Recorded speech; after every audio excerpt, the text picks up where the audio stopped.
The last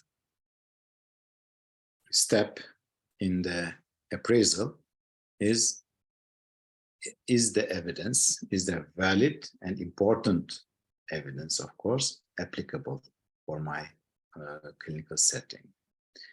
So we decided that it was valid, but we were not sure, or at least my opinion was that it's not. I was not so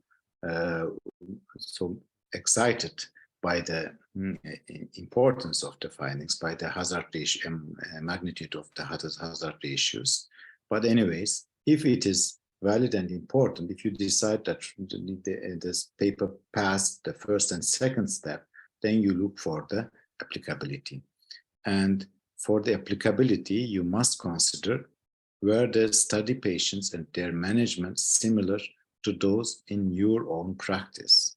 If you are living in Kyrgyzstan, in Turkey, and the study was conducted in USA, in Germany, you must be careful.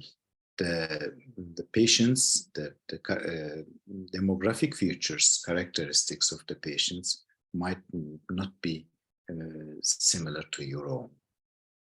Then, was follow-up sufficiently long? And can I use the results in the management of my patients in my practice?